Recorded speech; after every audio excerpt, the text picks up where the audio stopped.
Quand parle-t-on d'harcèlement au milieu de travail? Comment le reconnaître? C'est un fléau qui peut toucher les hommes comme les femmes et qui est, dans la plupart des cas, puni par la loi. Faudrait-il déjà que employés et employeurs connaissent leurs droits et leurs devoirs? Dans cette édition spéciale, chers téléspectateurs, nous allons recevoir le témoignage d'une femme victime d'harcèlement social et l'accompagnement d'un psychologue pour mieux comprendre le phénomène et ses conséquences. Et j'ai le plaisir d'être accompagnée, comme je vous le disais, de Mimi Mouyita ou Mama Mimi comme on l'appelle. Bonjour Mimi, comment ça va? Ça va bien Sophie et toi? Ça va très bien. Mimi qui nous vient de la RDC et qui est consultante administrative. On a un grand plaisir de t'avoir sur ce plateau aujourd'hui, Mimi. Oui, le plaisir est partagé. Parfait. Nous sommes aussi accompagnés de professeur Moussa Ka, qui est docteur en psychologie. Bonjour, professeur. Bonjour, Madame Sophie Ba. Merci de m'avoir invité. Mes salutations respectueuses à Madame Mimi Mouyeta. Exactement. Maman Mimi. Oui. Bonjour. Et bonjour aussi à tous les téléspectateurs de ITV. Bonjour à tout le monde. Alors, le plaisir de vous avoir tous les deux sur ce plateau pour discuter d'une question, même si nous sommes assez joviales, une question qui est très sérieuse et très importante et dont on doit discuter aujourd'hui. Je parlais tout à l'heure en début d'émission de l'harcèlement en milieu de travail, professeur K. Alors, si on pouvait avoir une définition psychologique de ce que c'est le harcèlement déjà, pour commencer, et comment le reconnaître, comme je le demandais tout à l'heure. Oui, merci pour la question, vous l'avez dit. Les questions du harcèlement, c'est devenu un phénomène. Les gens en parlent de plus en plus, même si au début ce n'était pas le cas. On peut l'inscrire dans ce que l'on appelle le registre des faits sociaux et dans un contexte beaucoup plus précis. Quand on parle de harcèlement, on parle souvent de harcèlement sexuel et ça peut être inscrit dans ce que l'on appelle les violences basées sur le genre. Maintenant, par rapport à la définition du harcèlement tout court, on pourrait dire que c'est toute forme de pression qu'on met sur un individu pour obtenir des résultats. Et ceci dans la durée et de manière répétitive. Donc c'est une première définition qu'on peut avoir de ce que l'on appelle le harcèlement. Maintenant, quand on parle de harcèlement sexuel, c'est quand cette pression-là est mise sur un individu X, que ce soit une femme ou bien un homme, dans une perspective d'avoir une gratification sexuelle, d'avoir des relations sexuelles avec la personne sur laquelle on met une pression. Dans ce cas, on va parler d'harcèlement sexuel. Mais on peut trouver aussi ce qu'on appelle le harcèlement moral ou bien harcèlement psychologique, qui n'est pas forcément sexuel, mais quand on tente de mettre une pression, quand on met des brimades, des critiques, pour en tout cas mettre une ascendance psychologique sur un individu, ça peut être également en tout cas un harcèlement d'ordre moral ou psychologique, parce qu'on fait une pression qui constitue une violence sur l'individu. Maintenant, dans ce cas d'harcèlement, ça peut être contre un sexe opposé, mais comme ça peut être aussi en tout cas sur un individu du même genre. Mais dans tous les cas, c'est une violence qu'on exerce sur l'autre. Une violence que l'on exerce sur l'autre, on le retient. Madame Mouyita, est-ce que déjà cette définition vous parle et qu'est-ce que vous rajouterez à cela? Je dirais tout de suite que je suis tout à fait en accord avec le professeur K par rapport à la définition sur l'harcèlement et toutes les sortes d'harcèlement que nous pouvons avoir en milieu du travail. Moi, étant victime sérieusement d'un harcèlement au haut niveau et sévère dans mon lieu de travail, je sais qu'est-ce que je peux ressentir quand le professeur explique clairement c'est quoi un harcèlement. Justement, je pourrais juste seulement ajouter comme un aspect personnel par rapport à ça, à ce que j'ai vécu sur le point de définition comme étant un harcèlement pour moi, parce qu'effectivement, je partage la vie comme c'est d'abord une violence qu'on fait à une personne et ça réduit beaucoup plus la productivité dans une organisation parce que on attend d'apporter un plus-value dans toute organisation. Mais quand nous sommes dans un environnement où il y a un dysfonctionnement à cause des harcèlements X, Y, Z sur un quelconque individu, je pense que ça réduit fondamentalement la productivité et c'est là des impacts socio-économiques très graves et vraiment des impacts négatifs sur la personne non seulement, mais surtout son environnement et sur tous les systèmes, en fait, je peux dire, pour compléter le professeur par rapport à la définition de l'harcèlement au milieu de travail. Et c'est un complément très important, Madame Ouida, on vous remercie pour ça. Pourquoi? Parce qu'elle parle de quelque chose qui a un effet sur la productivité de la personne. Est-ce que c'est pas la particularité? Parce que du harcèlement, justement, on en retrouve partout. Hein. On peut en trouver dans la rue, en famille, etc. Mais la spécificité qu'elle apporte à la définition du harcèlement en milieu de travail, c'est la répercussion sur la productivité de la personne et à long terme la productivité de l'entreprise. Professeur K, qu'est-ce que vous pouvez nous dire par rapport à ça? Oui, ça c'est des faits réels. Donc ça s'inscrit en tout cas au niveau des conséquences même du harcèlement. Donc forcément, quand dans la relation de travail, les relations ne fonctionnent pas comme il le faut, les relations sont travesties et dès lors que ces relations-là sont travesties, ça crée en tout cas des conséquences néfastes en milieu professionnel. Parce que par nature et par principe, le milieu professionnel, ce n'est pas un milieu d'où on doit en tout cas nouer d'autres types de relations que des relations professionnelles. Et vous êtes d'accord avec moi, quand il y a harcèlement, les relations ne sont plus professionnelles, mais ces relations-là entrent dans le cadre d'une intimité. Maintenant, la gravité se situe au moment où la personne sur laquelle on met cette violence-là, ou bien ce harcèlement-là, n'est pas d'accord. Donc, met son refus, mais on continue à lui mettre des pressions. Et cette pression-là, d'ordre psychologique, a forcément des conséquences sur la productivité au travail. Mais aussi, celui-là qui met la pression n'est pas exempt de ces conséquences-là parce qu'il met plus d'énergie à contrôler, à faire du mal, à en tout cas imposer par des stratégies de multiples dimensions à obtenir ce qu'il veut que d'utiliser ces stratégies-là pour obtenir des résultats dans le travail. Et malheureusement, lorsque le refus est là, la personne ne peut plus se contrôler. Parce qu'il faut dire que le plus souvent, les personnes qui exercent ce type de violence sur un individu peuvent manifester eux-mêmes des problèmes d'ordre psychologique, des problèmes d'ordre émotionnel jusqu'à ne pas pouvoir se contrôler. Et dès lors que la personne n'a pas une autonomie affective, dès lors que la personne n'a pas cette autonomie psychologique-là, elle devient dépendante même de l'autre. Donc forcément, il y a des conséquences. Mais maintenant, je ne sais pas si, avant d'en venir aux conséquences, j'aimerais quand même revenir par rapport à ta première question sur les questions de définition.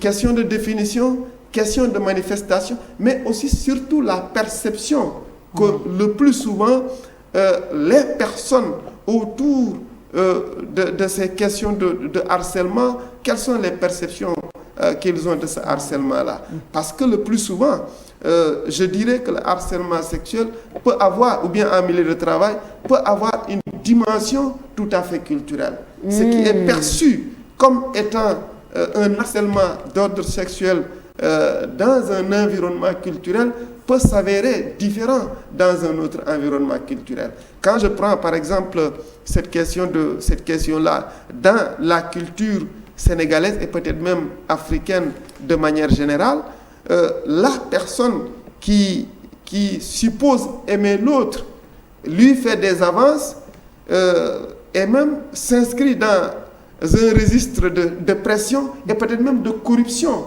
pour obtenir ce qu'il veut. Dans sa représentation, il considère ça comme étant quelque chose de normal. Vous voyez, donc, je dirais que au moins 70% des personnes qui font du harcèlement sexuel ne le considèrent pas comme étant quelque chose d'anormal. Parce qu'il faut dire le plus souvent, il y a une ligne très fine de démarcation entre ce qu'on appelle la séduction et le harcèlement sexuel.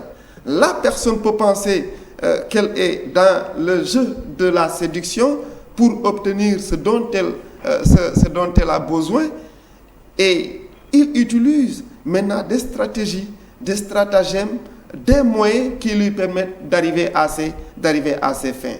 Maintenant, comme je l'ai dit, c'est d'offrir des présents, c'est d'offrir des fleurs dans d'autres cultures, alors que le fait que, par exemple, dans la définition même du harcèlement sexuel, dès lors que vous donnez à quelqu'un des fleurs, la personne rejette, vous donnez encore des fleurs, la personne rejette, si vous revenez à la troisième fois, vous êtes en train de faire du harcèlement sexuel. Alors, est-ce que nous, dans notre culture, ça pourrait être considéré comme du harcèlement sexuel? Je ne pense pas. On donne à quelqu'un de l'argent, la personne refuse une fois, deux fois, vous continuez à donner, vous êtes en train de faire du harcèlement sexuel. Mais est-ce que nous en avons la même perception de l'autre côté? Et même quand on fait des commentaires sur le port vestimentaire, sur par exemple le physique de l'individu, de manière insistante, c'est du harcèlement sexuel. Mais combien de gens le font chaque fois dans l'espace de travail sans pour autant considérer qu'ils sont en train de s'adonner à du harcèlement sexuel. Surtout en Afrique. Surtout en Afrique. Le fait même de tapoter la personne à des endroits, bon, peut-être qu'il ne faut pas. On pense qu'on est en train de plaisanter, mais on est dans un registre tout à fait sexuel ou bien sexuel. Donc c'est du harcèlement sexuel au vu de la loi, au vu de la perception d'autres cultures. Alors que pour nous, c'est quelque chose de naturel. On séduit la personne, on lui fait des commentaires parfois désobligeants, déplacés, et que la personne vous dit carrément qu'elle n'aime pas. Elle n'aime pas, mais pourtant vous continuez à le faire. Maintenant, le flou aussi, parfois, il faut le dire, est entretenu. Parce que le plus souvent, dans notre manière de percevoir, la femme peut dire non, mais pour autant, elle ne dit pas non. Il y a des non dans le jeu de la séduction, il y a des non oui et des non non. Est-ce que le non que vous avez manifesté envers la personne qui vous séduit, est-ce que c'est un non strict ou bien est-ce que c'est un non qui, en réalité, ne fait que jauger la sincérité de la personne qui est envers vous et qui vous parle? Des aspects tellement essentiels, professeur K. C'est intéressant, Madame Nida. Pourquoi? Parce qu'on a maintenant, on reste dans la définition et la perception du harcèlement. Et professeur K vient de sortir en détail un aspect très important. Nous sommes en Afrique, nous sommes au Sénégal, mais nous sommes en Afrique. Cette dimension culturelle qui fait que souvent, même les signes annonciateurs, on a du mal à forcément les percevoir. Pourquoi? Parce qu'il y a beaucoup de choses qu'on met sur le compte de la culture, sur le compte de ne pas vouloir créer de malaise, sur le compte du oui qui veut dire non, mais qui va en fait dire oui, etc. Tout ce flou-là. Madame Mounita, vous l'avez dit tout à l'heure, vous avez été victime d'harcèlement. On va y revenir en détail tout à l'heure. Mais j'aimerais juste avant cela que vous nous parliez de ce que vous pensez de cette dimension culturelle-là à travers la perception et quel poids la dimension culturelle a sur la perception du harcèlement? Ok, en fait, pour moi, je pense que la définition d'une administration demeure la même partout dans le monde. Une organisation reste une organisation avec le même base quand nous sommes dans la formation pour être gestionnaire, pour être employé, pour être décideur dans n'importe quelle organisation. Donc, je pense qu'à la base, nous devons nous tous avoir une certaine valeurs communes que nous devons partager sur ce qui est milieu de travail, ce qui est compétence à chaque endroit où nous sommes placés pour défendre nos droits ou bien défendre nos valeurs ou bien produire en fait dans une société pour développer. Alors dans ces cas, moi je pense que un harcèlement de le départ pour tout le monde qui a été à l'école devait savoir d'abord c'est quoi. Alors je me dis, si tu as été formé pour avoir un poste quelconque dans une organisation, cela veut dire que tu es passé par de bases civiques qui pourraient déjà te donner comme des avant-gardistes, à savoir de toi-même, c'est quoi un harcèlement, c'est quoi un non, c'est quoi un oui, et c'est quoi tous ces éléments que le professeur K vient de développer tout à l'heure. Alors, dans le cadre africain, je pourrais dire que on devait peut-être beaucoup plus faire attention par rapport à ça, nous autres Africains. Parce que nous sommes porteurs de valeurs. Des valeurs qui sont traditionnelles, en même temps qui se mélangent avec la modernité, mais qui sont des valeurs primordiales que tout le monde devait protéger d'abord. Une femme en Afrique d'abord est sacrée. Si nous accentuons le point sur l'harcèlement sexuel est lié au genre, par exemple. Selon moi, je me dis, par exemple, tu peux être un décideur, tu peux être un employeur, tu peux être même un subalterne, même un collègue. À la maison, peut-être tu as des sœurs, ou bien tu as des cousines, tu as des nièces, tu as ta maman, tu as des tantes, dans le milieu africain toujours. Alors, est-ce que le respect que tu portes d'abord à ton environnement proche, c'est le même respect aussi, je pense, que tu devais apporter dans ton milieu de travail. Parce que c'est un autre environnement encore beaucoup plus proche de toi. Alors, quand tu sais que de base, par ton éducation, tu as eu ces bases des valeurs africaines qui déjà respectent la femme comme telle, respectent le prochain, respectent le voisin dans ton entourage, parce que nous sommes appelés souvent à vivre ensemble dans la culture africaine.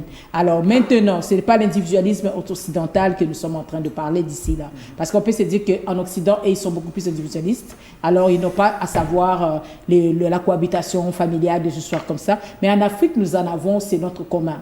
Alors, quand tu entreposes ça dans ton milieu de vie, dans ton milieu de travail, vivre ensemble, c'est ça, avec tes collègues de travail, avec tes employés, avec ton employeur. Alors, c'est quoi la conduite à tenir par rapport à tous ces gestes ou ces commentaires négatifs ou ces attitudes que tu vas poser vis-à-vis de l'autre qui peut paraître en fait comme un harcèlement qui est un crime en soi.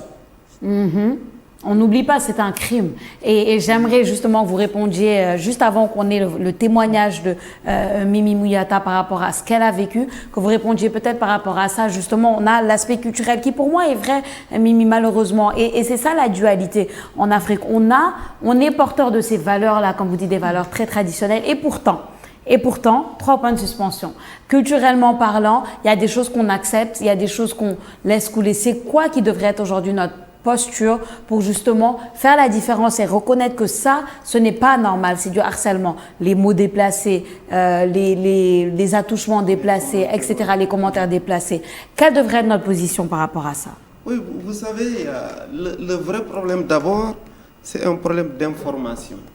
C'est-à-dire, je disais tout à l'heure, au moins 60% des personnes font du harcèlement sans le savoir. Parce qu'ils pensent ils sont dans un cadre normal de séduction. Alors qu'ils ne savent pas, à un certain moment, ils ont déjà dépassé la ligne, n'est-ce pas, de séparation entre ce qui est une séduction et ce qui est effectivement du harcèlement sexuel. Déjà, ça c'est un problème, le problème d'information. Mais aussi, le plus souvent, il y a tout un ensemble de caractère, de comportement, de manière de faire, qui font que malheureusement le milieu même du travail devient un milieu à haut risque Oui. justement de harcèlement. Vous savez, même ce qu'on appelle la tenue vestimentaire, il y a une certaine tenue qu'on devrait, dans les normes, effectivement accepter en milieu professionnel.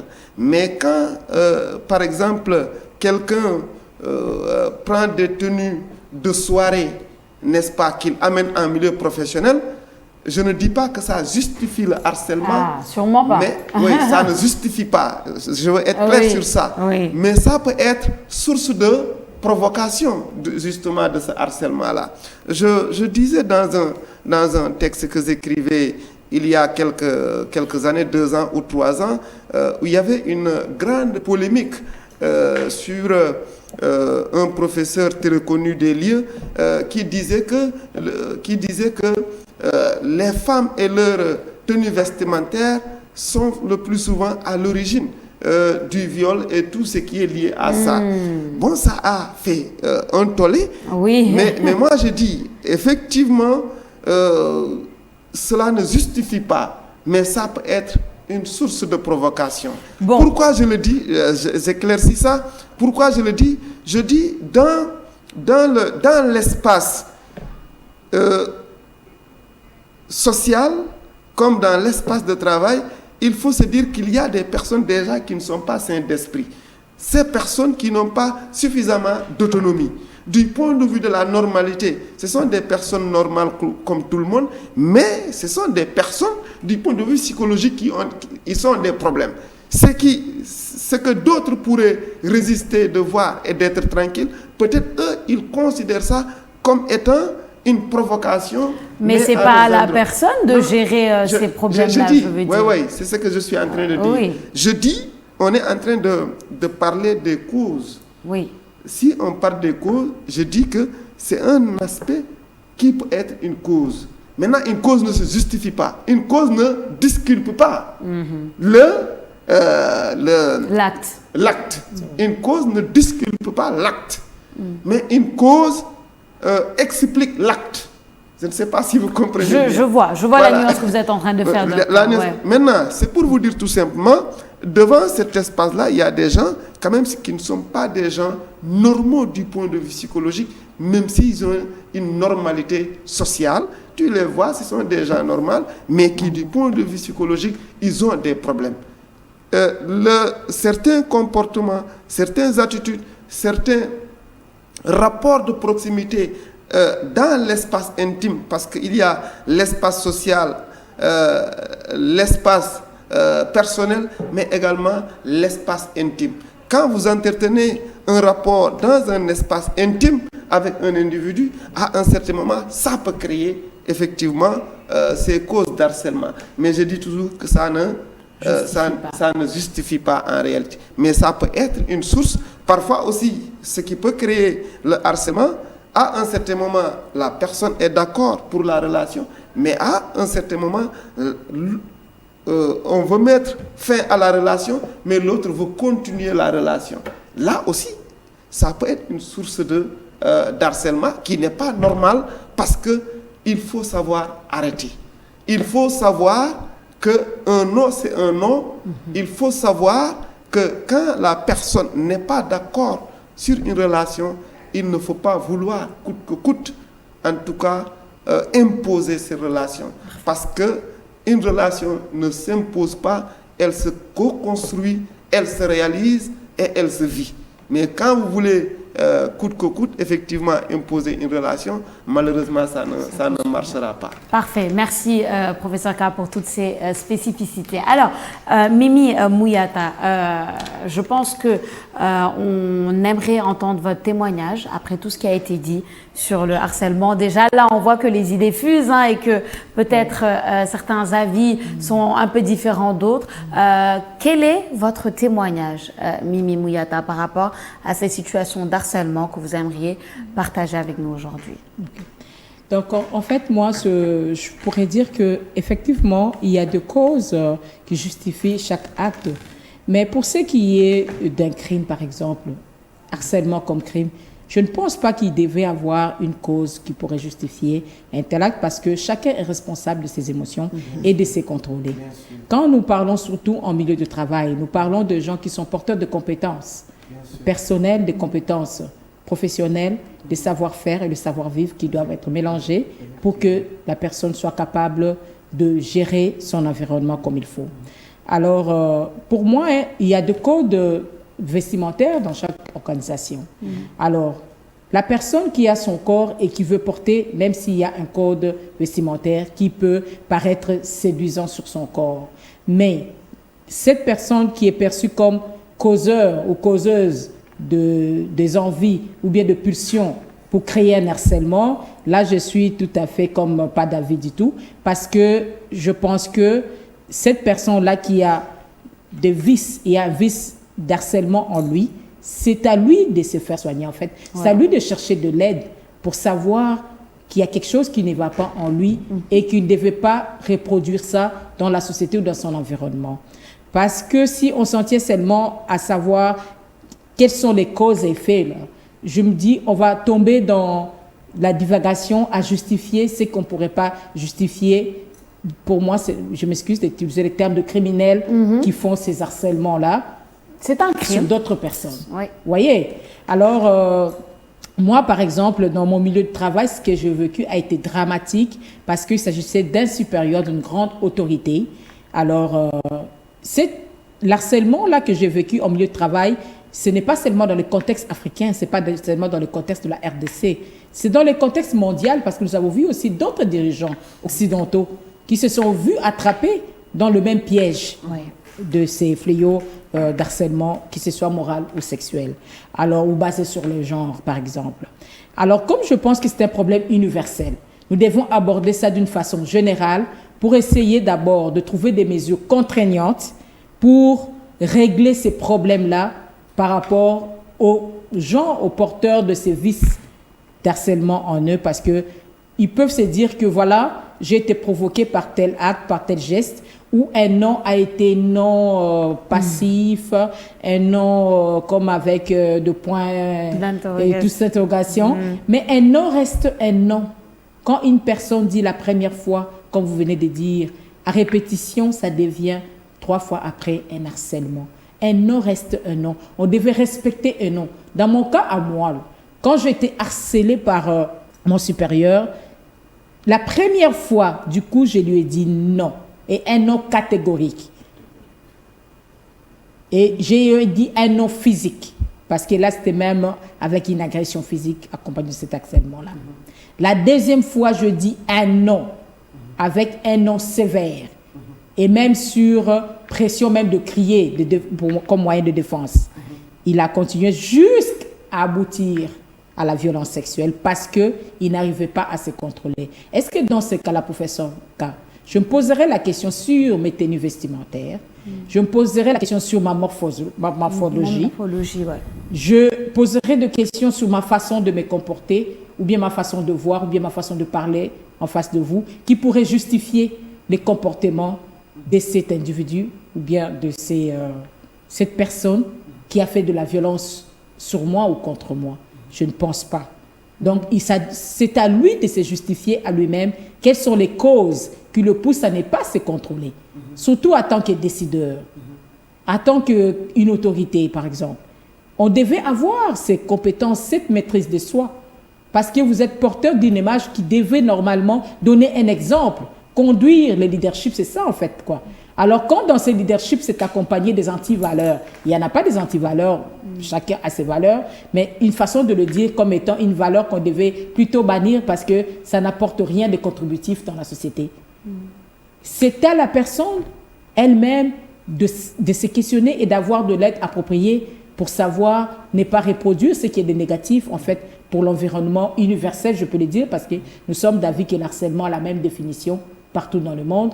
Et la personne qui vit cet harcèlement par rapport à la culture devient beaucoup plus dangereuse parce que cette porteur de culture-là, c'est là où se joue tout le problème parce que pour une femme musulmane, par exemple, pour une femme chrétienne, une femme bouddhiste, une n'importe quelle femme qui est porteur peut-être de ses croyances religieuses, ses croyances spirituelles, et que vous venez la harceler par une sorte de violence qui est caractérisée par des harcèlements ou bien toutes sortes de commentaires, toutes sortes des antivaleurs qui briment ses droits ou bien sa personne, son estime de soi.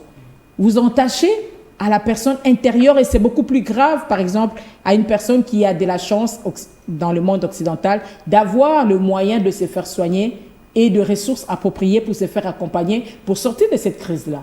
Moi, dans mon cas, j'ai été en Afrique quand ça s'est passé. C'était difficile parce que, justement, ce que vous venez de relever, professeur K, dans notre environnement, il y a du mal à accepter qu'il y a cette existence de cet harcèlement dans le milieu de travail ou dans le milieu de vie. Donc, c'est normal qu'il y ait ces comportements sexuels par rapport à tel besoin, par rapport à tel environnement ou dans votre milieu de vie. C'est justifiable, c'est normal, ce sont des choses qui se passent. Mais malheureusement, dans nos valeurs à nous, quand nous avons nos croyances en nous qui ne nous permettent pas de répondre positivement à cet harcèlement. Vous voyez à quel niveau ça devient destructeur. Comme moi j'ai vécu cet harcèlement, ça a été destructeur à mon point d'avis avec l'expérience que j'ai vécue, qui a finalement atterri ou bien engendré un acte, donc un abus sexuel, une violence sexuelle. Parce que ça commençait justement par un harcèlement, par le deuxième harcèlement. Et je ne me trouve pas en train de me justifier pour dire que, écoute, j'ai été la plus sainte avec le voile de la tête aux pieds, comme une femme afghane, juste les yeux, qui s'est ouais, ben voilà, je me suis fait harceler ou bien je me suis fait ceci. Je ne pense pas, parce que même dans ces mondes-là, là où il y a le guerre, il y a des harcèlements, il y a de violences, pareil. Qu'est-ce qui a conduit à tout ça? C'est une excellente question. Merci pour ce témoignage, Mimi Mouïta. On comprend un peu ce qui s'est passé à ce niveau-là. Peut-être, monsieur, je vais vous laisser justement l'opportunité de répondre ou de réagir plutôt à ce témoignage et à ces questionnements de Mimi Mouïta. Oui, merci. Il y a beaucoup de questions. Oui. Et ça montre la complexité même de sujet. cette question de harcèlement.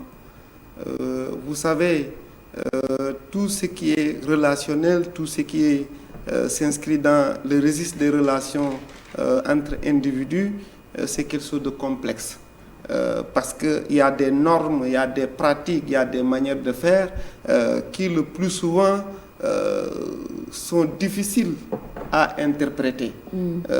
Parce que elle vient de dire tout à l'heure, l'autre qui lui a imposé cette relation-là, c'est une autorité. Ouais. Je dis du point de vue des pulsions, du point de vue des émotions et des sentiments, il n'y a pas d'autorité, il n'y a pas un individu simple.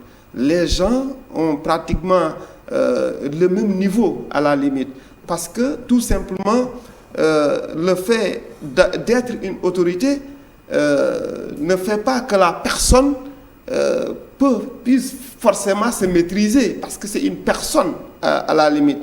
Et comme j'ai dit tout à l'heure aussi, que la personne du point de vue de la normalité sociale, du point de vue de la personnalité, la personne peut ressembler à cette personne-là quand même qui n'a pas de défaut.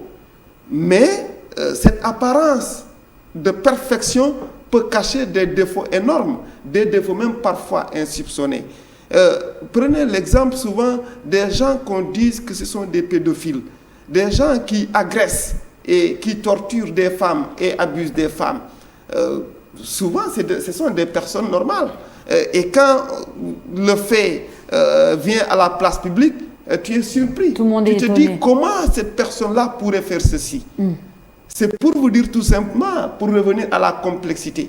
Parce que du point de vue psychologique, tu peux être faible et vulnérable.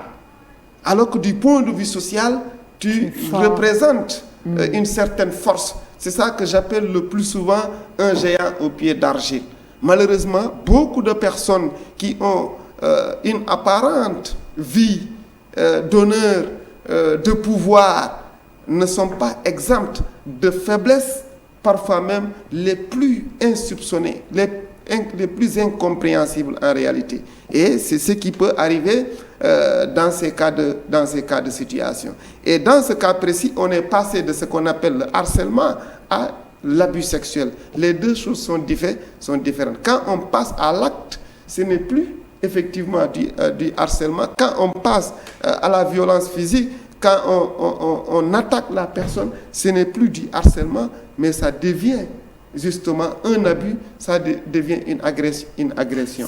Donc là aussi, il faut le comprendre de cette manière-là. Maintenant, quand je reviens un peu par rapport à ce que vous disiez, par rapport au contexte africain, je dis, dans ces questions de relations d'ordre entre hommes et femmes, les gens n'ont pas la même appréhension et la même perception d'une culture à une autre. Et je disais tout à l'heure que la personne, ce qu'elle perçoit, n'est-ce pas, de l'autre côté, c'est ça que j'appelle le biais de perception. Tu peux dire ceci et faire cela, alors que l'autre qui est en face de toi, qui a justement des problèmes, mais elle-même, elle ne sait pas qu'elle a des problèmes, cette personne-là a une autre perception de ce que vous vous dites et de ce que vous vous faites. Et c'est ça qui amène malheureusement un malentendu dans la relation. Maintenant, pour beaucoup de fois, si je reviens sur ça, vous aviez fait un non catégorique, mais ce non catégorique pour quelqu'un qui a des problèmes est même source de provocation. Je ne sais pas si vous comprenez. Non, on comprend. Il y a des gens qui, en réalité... ça se passe au niveau du mental. Au niveau mental, au niveau psychologique. Ils sont malades, tout simplement. Le fait que tu dises non à la personne, ça peut même être une provocation pour elle, une excitation. Une défiance, justement, à l'autorité, une excitation. Ce non, c'est un non excitant et non pas, malheureusement, un non qui rejette. Malheureusement, ça peut arriver lorsqu'il y a des problèmes. Maintenant, ces problèmes-là, comme j'ai dit, peut-être je suis en train de le répéter, la personne ne se sent pas avoir des problèmes. Quand vous dites que la personne aille se soigner, mais pour elle, elle est normale.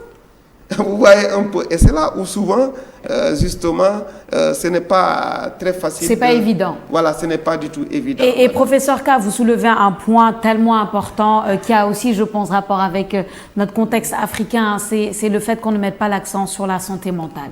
C'est pour ça que des personnes qui ont de graves problèmes de santé mentale, souvent, vous m'arrêtez si je me trompe, n'ont pas l'impression d'avoir des problèmes de santé mentale, ne savent pas qu'ils ont des problèmes de santé mentale. Pourquoi? Parce que l'accent n'est jamais mis sur ça, en général, en Afrique.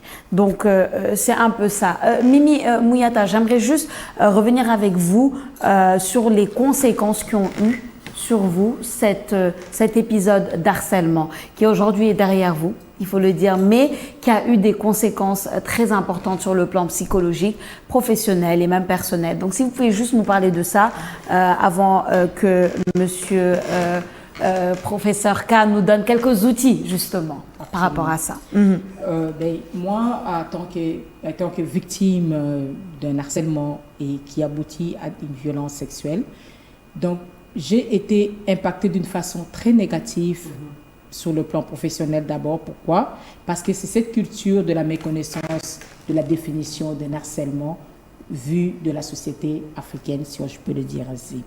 Donc, les personnes qui se justifient que ces noms-là pourraient être passés pour non, un oui, sont nombreux, comme je suis en accord avec vous, à dire avec les 70% de ces gens qui pensent qu'ils sont normaux dans cet état d'harcèlement, dans cet état d'esprit. Parce que c'est ce qui s'est passé avec moi, malheureusement, parce que je me suis vue révoquer des jours pendant que les enquêtes étaient en cours et que j'étais d'ailleurs déjà victime de le départ et je me suis fait révoquer 2 jours, 48 heures après. Vous imaginez, dans une institution qui était aussi grande, juste parce que j'avais dénoncé un sujet qui était censé être tabou qui avait pas lieu d'être comme étant un harcèlement. C'était quoi? C'était une histoire sexuelle. Alors pourquoi ça devait être dénoncé et commencer à faire du bruit dans la société et à commencer à créer des attitudes et des histoires? Donc voilà, c'est elle qui est un problème éthique. Donc on renverse en fait la vapeur pour justifier justement ces comportements d'harcèlement. Donc c'est qu'il y a eu un impact très négatif sur mon image, sur mes compétences, parce qu'aujourd'hui avec une révocation je pourrais dire d'un poste étatique, de poste politique. C'est mauvais parce qu'aujourd'hui avec le net, donc on vous projette cette lettre de révocation sur le net. Absolument. Après, c'est quoi votre avenir professionnel avec ça? Les enquêtes sont finies, vous avez été trouvé victime, mais qui vous rétablit après et qui vous justifie après, qui vous lave après? Ça a des conséquences aujourd'hui. Pour moi, ça s'est passé un certain 25 août 2019. Nous sommes aujourd'hui 3 ans pile. Ouais. Je passe sur la télé ici avec Madame Sophia Ba, qui nous offre ces plateaux pour parler de ça. Ouais. 3 ans après, je viens parler parce que j'ai de la misère à trouver du travail en RDC. Pendant que je vis là-bas, j'ai de la misère à me faire accepter dans un environnement professionnel. J'ai de la misère à me faire écouter dans le média. Aucun plateau de médias accepte de me recevoir comme Madame Sophia nous a offert ces plateaux avec ce courage professionnel qu'elle a. Bon, c'est normal, c'est une journaliste haut calibre. Hein. Alors, elle est déjà dépassée dans tous ces bassesses-là, donc elle peut avoir de la hauteur d'esprit pour ouvrir ce débat. Parce que c'est un tabou, c'est un inconfort en fait. Alors, déjà quand c'est un inconfort comme ça, vu du public, où est-ce que tu pourrais aller commencer pour recommencer ta vie après avoir vécu cette violence-là, qui commence toujours, j'insiste, par un harcèlement. Parce que même pour que ça puisse aboutir à une violence quelconque, que ce soit pour le sexe opposé ou bien le sexe du même genre, donc ce qui se passe, c'est que ça commence par un non, par un refus. Et justement, ces refus-là engendrent après coup à une violence parce que la personne ne peut pas supporter le refus. Donc ce sont de psychopathes, je ne sais pas comment on les appelle dans la société, qui n'arrivent pas à distinguer le oui et le non, les refus, le refus et l'acceptation du geste qu'ils sont en train de poser. Et ça, c'est des répercussions parce que le reste de la société, comme le pourcentage est trop élevé, ce que vous avez vraiment mentionné, alors ce qui fait que la majorité des gens pensent comme eux, et ce qui fait que nous tombons dans la minorité des gens qui sont dans notre position à se dire que nous sommes harcelés. Ce qui fait que le poids n'a pas la même valeur, n'a pas la même pesanteur. C'est ce que moi je veux sur le plan professionnel par rapport à ça. Sur le plan personnel, n'en parlons pas. J'ai perdu mon fiancé dans le temps parce qu'il n'était pas capable de supporter toute la pression qu'il y avait sur lui. J'ai perdu ma mère parce qu'elle n'était pas capable de supporter ce qui s'en est suivi 3 mois après. J'étais contrainte de quitter le pays parce que je n'étais pas capable de supporter la pression et des menaces de mort même d'avoir dénoncé cet acte-là. Vous voyez sur le plan psychologique, social, que ça peut créer. Mes enfants mineurs, vous voyez avec les réseaux sociaux, mais c'est tout le monde qui avait le goût de projeter les Mama Mimi, vendre Mama Mimi sur un scandale. C'était pas une agression sexuelle, c'est devenu un scandale parce qu'ils ont transformé l'acte a devenu tout simplement un scandale sexuel. Ce qui fait qu'un scandale sexuel, ça crée du buzz dans le média maintenant. Ça crée du buzz et ça se vend en fait. Et c'est la Mama Mimi qui crée du buzz autour d'un scandale sexuel. Alors qu'est-ce qu'il fait maintenant? Mes enfants vont me voir comment? Mes parents, ma famille qui a eu le mot d'ordre, heureusement, merci, je pense à ma famille aujourd'hui.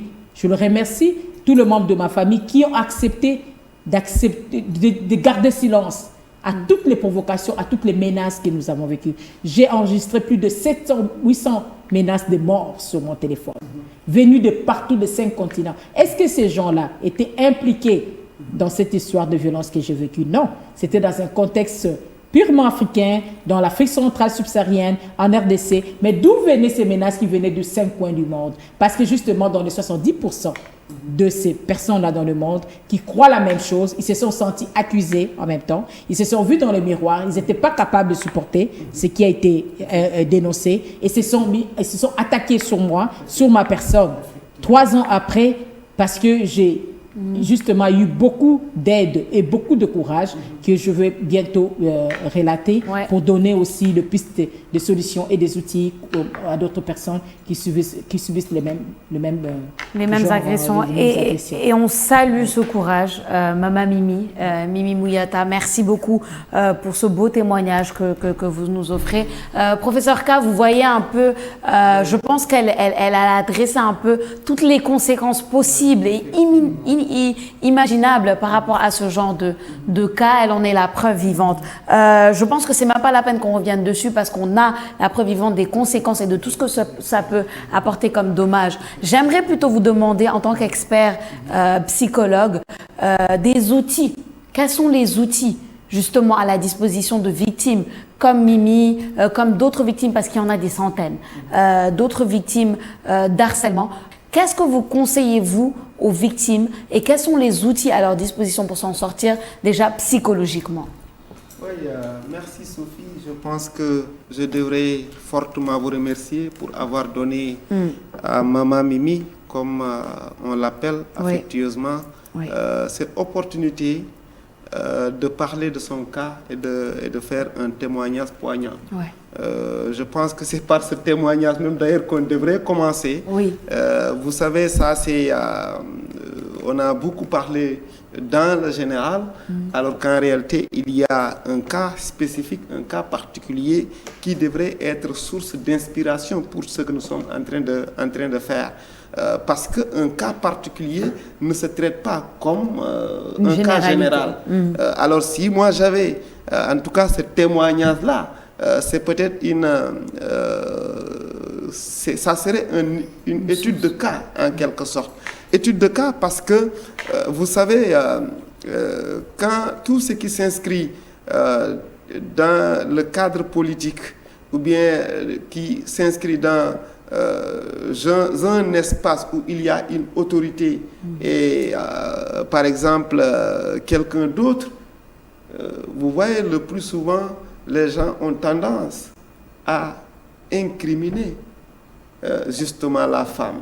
Ça c'est partout, quand il y a viol, quand il y a en tout cas agression sexuelle, souvent c'est la femme qu'on incrimine le plus souvent. Parce que tout simplement, on va dire non, elle est responsable, c'est ceci, c'est cela. C'est ça que l'on voit, c'est comme ça que les gens jugent.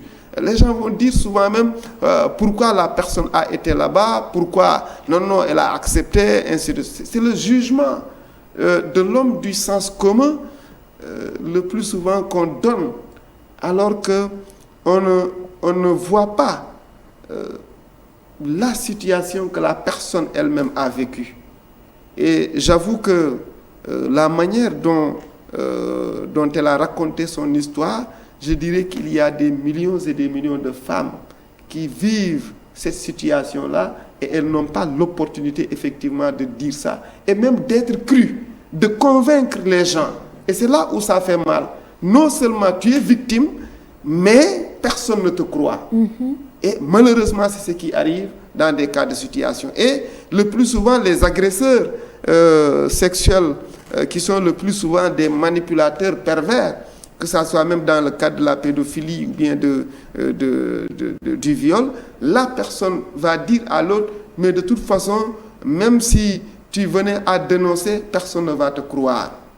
Parce que je suis connu, je suis influent, personne ne va te croire parce que les gens savent que moi je suis une autorité. Et c'est ce pouvoir d'intimidation et cette ascendance psychologique mis le plus souvent sur la victime, et ça a même des effets le plus souvent que beaucoup de victimes ne parlent pas en réalité. Beaucoup de victimes n'osent pas parler parce qu'elles ont déjà la conviction quand elles parlent, elles ne seront pas écoutées ou bien elles ne seront pas crues.